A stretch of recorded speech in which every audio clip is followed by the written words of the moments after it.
आज का हमारा टॉपिक है भारत में प्रेस का विकास 1858 से 1919 तक। भारत में छापाखाना खोलने का श्रेय पुर्तगालियों को दिया जाता है। आरंभ में छापाखाना धार्मिक पुस्तकें छापने के काम आता था। 1674 में ईस्ट इंडिया कंपनी ने बंबई में एक छापाखाना स्थापित किया और 18वीं शताब्दी के दौरान मद्रास, कलकत्ता, बंबई, उत्तर प्रदेश के एक दो स्थानों पर छापेखाने स्थापित किए गए। छापेखाने की स्थापना के बाद धार्मिक ग्रंथों के साथ पुस्तक और पत्रिकाएं भी छपने लगी। 1766 में विलियम बेल्स ने एक स्वतंत्र अखबार स्थापित करना चाहा, लेकिन उसे सफलता नहीं मिली। 1780 में जे.ए. हिक्की ने एक साप्ताहिक बंगाल गजट प्रकाशित किया। हिक्की ने कुछ प्रशासनिक सेवा के अधिकारियों पर आलोचनात्मक टिप्पणी की, जिससे क्रोधित होकर उसे इंग्लैंड वापस भेज दिया गया। इसके बाद कुछ अन्य समाचार पत्र भी प्रकाशित हुए, लेकिन ये समाचार पत्र सरकारी नीतियों पर आलोचनात्मक टिप्पणी करते थे, अतः इन सभी समाचार पत्रों को सरकारी क्रोध का शिकार होना पड़ा। यहाँ तक कि कुछ संपादकों को तो भारत से बाहर भी निकाल दिया गया, लेकिन इन उपायों के कारगर न होने पर वेलेजली ने समाचार पत्रों पर कड़ा सेंसर लगा दिया। 1878 में लॉर्ड हेस्टिंग ने प्रेस पर सेंसर समाप्त कर प्रेस से संबंधित कुछ नियम बनाए।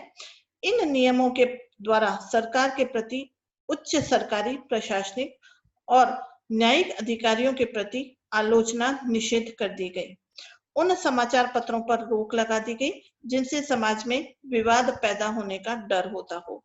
स्थानीय जनता के धार्मिक मतों या रिवाजों में हस्तक्षेप पैदा करने वाली सामग्री छापना भी निषेध कर दिया गया। सरकारी कठोरता के बावजूद भारतीय प्रेस का विकास होता रहा।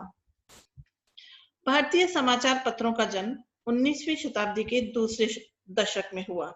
भारतीयों द्वारा पहला अंग्रेजी समाचार पत्र 1816 में गंगाधर भट्टाचार्य और हरचंद्र राय द्वारा प्रकाशित किया गया।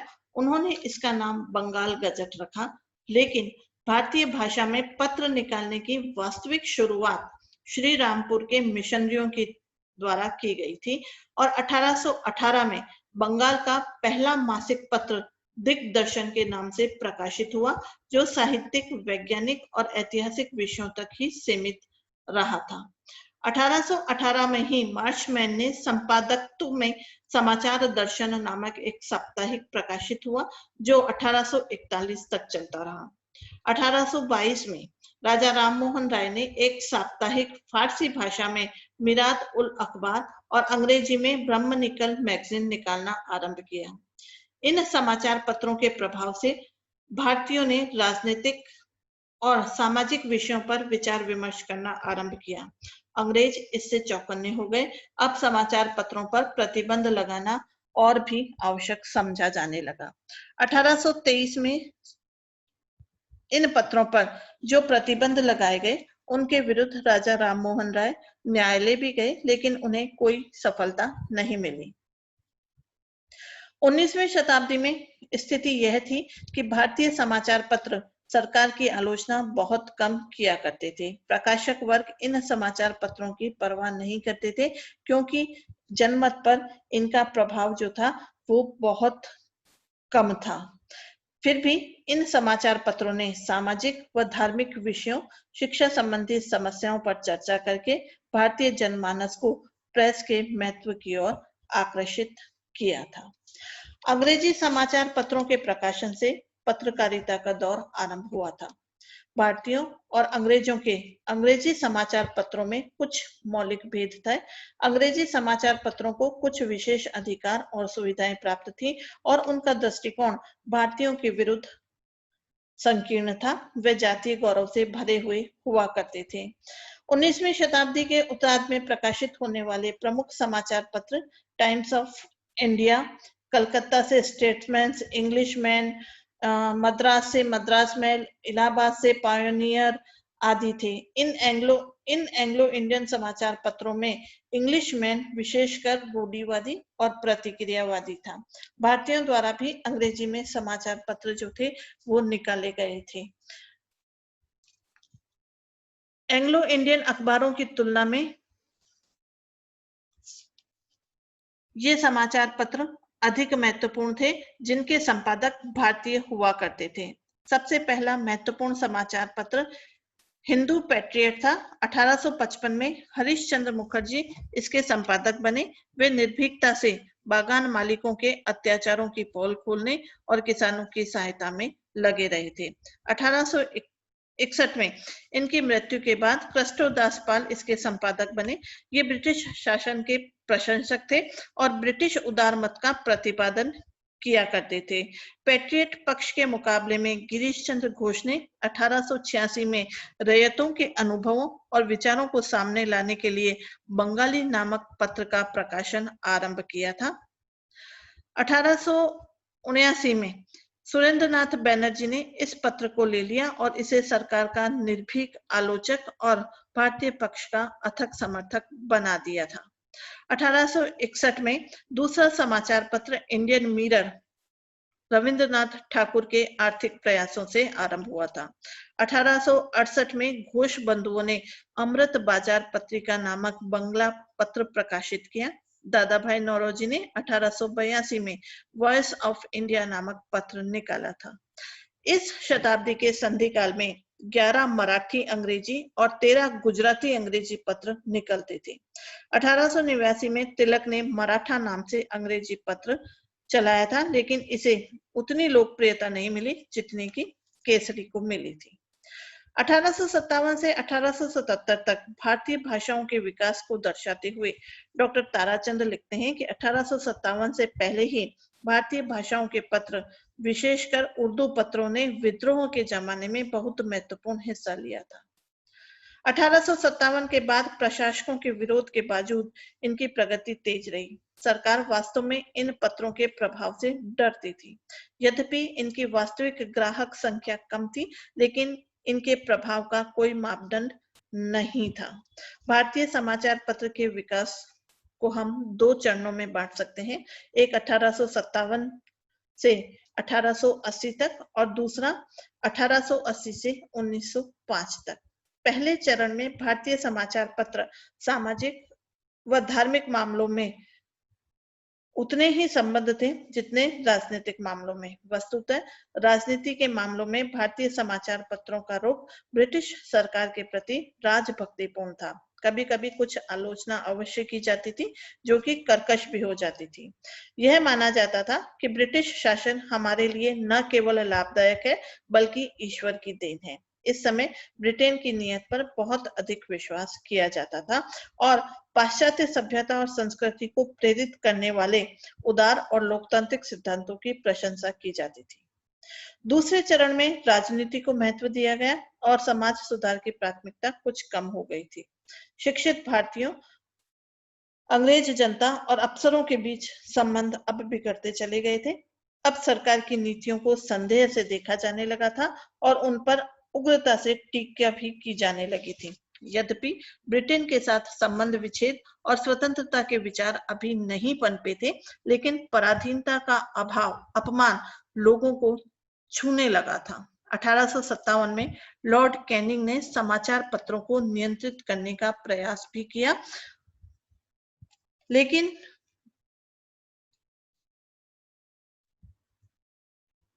ये नहीं हो सका। छापेखाने को नियंत्रित करने और पुस्तकों की रजिस्ट्री के संबंध में एक अधिनियम 1867 में बनाया गया। इस समय तक भारतीय समाचार पत्र काफी विकसित हो चुके थे। 1875 में बंगाल में देशी भाषाओं में 56 पत्र थे, जिनमें से 20 काफी प्रतिष्ठित समाचार पत्र थे। इन समाचार पत्रों में कुछ और पत्र भी महत्वपूर्ण थे, जिनमें द्वारकानाथ विभूषण का सोम प्रकाश प्रमुख था। इसे ईश्वर चंद्र विद्यासागर का समर्थन जो था वो प्राप्त था। शिशिर घोष ने 1868 में अमृत बाजार पत्रिका शुरू की थी। 1878 तक यह पत्रिका बंगाल से निकलती गई। बाद में इसकी जगह आनंद बाजार पत्रिका ने ले ली थी। बंकिम चंद्र चटर्जी के आशीर्वाद से सौधारणी नामक पत्र भी इसी समय प्रकाशित हो रहा था। इन समाचार पत्रों के अलावा कुछ और मासिक और पाक्षिक पत्र थे। इनका संबंध मुख्यतः साहित्य, विज्ञान और धार्मिक विषयों से था। इन पत्रों में कलकत्ता स्कूल बुक सोसाइटी और वर्नाक्यूलर लिटरेचर सोसाइटी का मुख्य पत्र रहस्य संदर्भ, शिक्षा दर्पण, बंकिम चंद्र चटर्जी द्वारा संपादित बंग दर्शन, द्विजेंद्र नाथ ठाकुर द्वारा प्रकाशित और रविंद्रनाथ ठाकुर द्वारा सहायता प्राप्त भारती प्रमुख थे। इन पत्रों के बढ़ते प्रभाव से सरकार खुश नहीं थी। 1875 में बंगाल प्रशासन की रिपोर्ट में लिखा गया था कि ब्रिटिश सरकार और प्रशासन को बराबर दोष दिया जाता है। अक्सर अव्यवहारिक सुझाव पेश किए जाते हैं। सरकार द्वारा जो कुछ किया जाता है उनमें कुछ न कुछ नुस्ख निकालने की कोशिश की जाती है। ऐसा लगता है कि कुछ भी करो लेकिन वे खुश नहीं होते हैं। भारतीयों के प्रति अंग्रेजों के व्यवहार और तौर तरीकों की बढ़ती हुई नाराजगी इनमें स्पष्ट दिखाई देती है। इस समय पश्चिमी भारत में भी इसी प्रकार की पद्धति चल रही थी। 1871 में प्रेसिडेंसी में 29 मराठी, 26 गुजराती, 3 उर्दू और 1 फारसी पत्र थे। मराठी अखबारों में इंदु प्रकाश, नेटिव ओपिनियन, दीनबंधु प्रभावशाली थी। द्विभाषी पत्र इंदु प्रकाश प्रगतिशील लेखकों व सुधारकों का पत्र था। इसमें लेखक और समर्थकों ने रानाडे, भंडारकर, चंद्रावकर और विष्णु शास्त्री जैसे व्यक्ति थे। समाज सुधारक फूले द्वारा स्थापित सत्य साधक समाज का मुख्य पत्र दीनबंधु था, जिसका संपादन कृष्णराव मालेकर करते थे। यह पत्र पिछड़े हुए वर्ग का समर्थक था और इसमें इनके अज्ञान, गरीबी और अस्वास्थ्य के प्रश्नों पर विशेष ध्यान दिया जाता था। ये पत्र राजनीतिक सुधार के पक्ष में नहीं थे। इनकी धारणा थी कि इससे निम्न वर्ग को हानि होगी और उच्च वर्ग को लाभ पहुंचेगा। बंगाल की तरह बंबई में भी एक सस्ता साप्ताहिक पत्र था, ज्ञान चक्षु, जिसका वार्षिक चंदा केवल 1 रुपए 2 आने था। डिग्वी ने बंबई प्रांत के प्रेस के संबंध में लिखा है, अंग्रेजों के रंग में रंगी हुई बंबई की कर्मठ पारसी जाति और इस प्रेसिडेंट के गवर्नर सीधे शासन के संरक्षण में आए हुए राज्यों के निवासियों के अक्खड़ स्वभाव के कारण यहाँ के देशी पत्रों का चरित्र बंगाल के पत्रों से अलग है। इसलिए यदि इनके साथ ठीक ढंग से बर्ताव किया जाए तो ये शासक वर्ग के लिए भारत के मीठे बोल बोलने वाले पत्र पत्रिका संपादकों से किसी भी प्रकार का कोई खतरा नहीं रहेगा। भारतीय प्रेस के बढ़ते हुए प्रभाव से भय खाकर सरकार ने 1878 का देशी भाषा प्रेस कानून पास किया, जिसमें ये व्यवस्था की गई कि मजिस्ट्रेट या तो भारतीय समाचार पत्रों से बॉन्ड लिखवा ले कि वे आपत्तिजनक सामग्री पेश नहीं करेंगे या वे छापने से पहले निरीक्षण के लिए प्रूफ पेश करेंगे। वर्नाक्यूलर प्रेस एक्ट का भारतीयों द्वारा विरोध किया गया। स्वयं लॉर्ड सेल्सबरी इस मत के समर्थक थे कि देशी भाषाओं में ऐसे बहुत से लेख प्रकाशित होते हैं जिनमें न केवल सरकार के प्रति घृणा उत्पन्न की जाती है बल्कि उनमें ब्रिटिश अफसरों की हत्याओं को भी उचित बताया जाता है। यद्यपि ग्लैडस्टन के नेतृत्व में लिबरल दल ने इस कानून की आलोचना की और जब ब्रिटेन में लिबरल दलों की सरकार बनी और रिपन भारत का गवर्नर जनरल बनकर भारत आया तो उसने वर्नाक्यूलर प्रेस एक्ट को समाप्त कर दिया था। वास्तव में लॉर्ड रिपन प्रेस की स्वतंत्रता का समर्थक था। उक्त कानून 19 जनवरी 1882 में रद्द कर दिया गया और इसी के साथ भारतीय प्रेस का एक नया अध्याय आरंभ हुआ था। प्रेस की स्वतंत्रता से राष्ट्रीय आंदोलन को बल मिला। सरकार की प्रतिक्रियावादी नीति के परिणाम स्वरूप संपूर्ण भारत में उत्तेजना का वातावरण बनने लगा। प्रेस सरकार की नीति की खुली आलोचना करने लगी। अब तक पत्रों में सामाजिक और धार्मिक सुधारों में लोगों की प्रमुख दिलचस्पी थी, लेकिन अब स्थिति बदलने लगी। अब समाचार पत्रों में राजनीति को अधिक महत्व दिया जाने लगा। प्रतिनिधि संस्थाओं के अभाव में ये पत्र पत्रिकाएं जनता की संसद बन गए थे। अब इनके द्वारा ये बताया जाने लगा कि जनता इनके क्रियाकलापों और उनके बनाए हुए कानून नियमों के बारे में क्या सोचती है। साथ ही ऐसे उपाय और कानून आदि के बारे में तारीफ करने से भी नहीं चूकते थे, जिनका उद्देश्य अच्छा होता था, जिनसे भारतीयों को लाभ पहुंचने की आशा हुआ करती थी। 19वीं शताब्दी के अंतिम चरण में भारतीय पत्रों के प्रभाव में पर्याप्त प्रगति हुई थी।